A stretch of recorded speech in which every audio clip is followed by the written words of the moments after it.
folks. Today I'm going to take a little break from telling the stories and I'm going to give you the chance to make up your own story, your own monster mashup.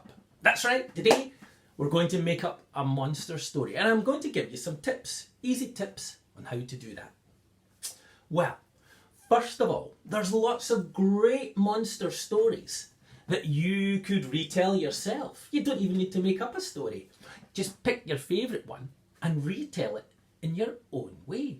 You could draw it out in pictures, you could write it, you could tell it, you could write it in a rhyme, anything you want. So what kind of monster stories might you want to tell? Well, here's some of my favourites. You'll find some of them on the videos on this channel. First of all, we could go to Japan for the story of Momotaro and how he does battle with the terrible Oni, the ogres. Or there's some classic Greek monsters you could have in your story. The one-eyed Cyclops, a great giant with big pointy teeth. Oh, or the Minotaur that lives down in the maze underneath the palace of King Minos. Or you might want to stay in Scotland for a Kelpie story about the terrible water horses that live in the rivers and lochs of Scotland. Any of these would make a great story for you to turn into your own version. Or you might want to make up your own monster. Right, okay. So let's think about what you could do for that. Well, you could come up with your complete idea yourself, or you could just borrow some ideas from some of these other monsters I've just been telling you about. Oh, so for instance, you could have one great big eye, like the eye of the Cyclops. There we go. Or you could give your monster horns, like the Minotaur. Maybe you'd like to give it dragon's breath. Yeah, a flamey fiery breath. Or a scorpion's tail dripping with poison. Or hair like the Medusa. Live snakes that can bite. And maybe even the stony stare of the Medusa's eyes that can turn anyone, anything who looks into her eyes to stone. Or you might want to have a great big pair of lion's claws. All these things you could give your monster. Have a think. And then you could try drawing your monster. There we go. Terrifying, huh? Ah! Well, whatever. Once you've chosen your monster, whether it's your own monster mashup or a monster from your favourite story, it's time to plan out your story. Well, if you're retelling a story, you'll know how it goes already. You might want to write out the main points of the story and then try rewriting it, retelling it. Or you might want to come up with your own idea for a story. So if you're doing that, here's some tips. My first tip is, when you pick a hero for your story, for your monster tale, don't make your hero too powerful. You see, here's the thing. If your hero is too powerful, then they won't have any problem at all chasing off any monster. And what makes a good story is a good problem to solve. So if your hero is just too strong, too big and powerful, the monsters will be terrified and the story will be over before it begins. So, what can we do? Well, if I'm making up a monster story, I usually pick someone who is maybe smaller than the monster, not as powerful as the monster, but they might be clever and quick thinking.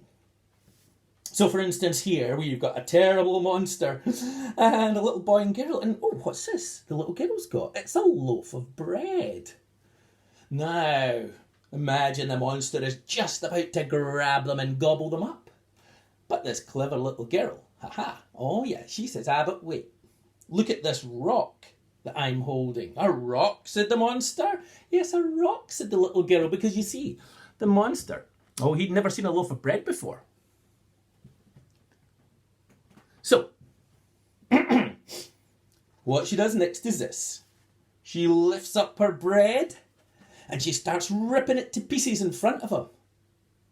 Oh, the monster can't believe his eyes. A little girl, she's so strong that she can tear up an actual rock into tiny pieces, and if she can do that to the rock, what would she do to me? Ah! And with that, the monster flees. So, what you might want to do is think about ways to overcome your monster using tricks or by turning their power against them. So, for instance, you could maybe challenge a dragon to drink a lake full of water and put out its fire. Or you could use a mirror to get the Medusa to turn herself to stone.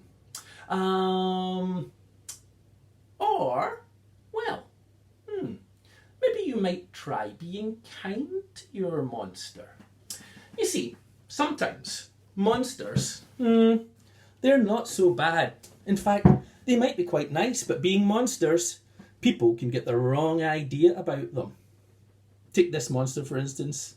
He's actually a really nice fellow, but he looks horrible, and so everyone tried to scare him off. Apart from one little girl who saw how unhappy he was. And so, instead of trying to fight the monster, sometimes a little bit of kindness works. So, there we go. There's a whole lot of ideas for a monster story. Now, to structure your story, what you want to do is follow a story path through your story. It's very easy to do, and this way your story is going to have structure. So it makes sense to the people listening or reading your story.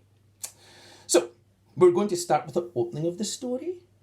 Then there'll be a problem, the build-up, climax, and an ending. Okay, so our story starts with your hero, the hero of the story. Now, you'll need to tell us a bit about them, who they are, where they live, what they do. But then there's a problem.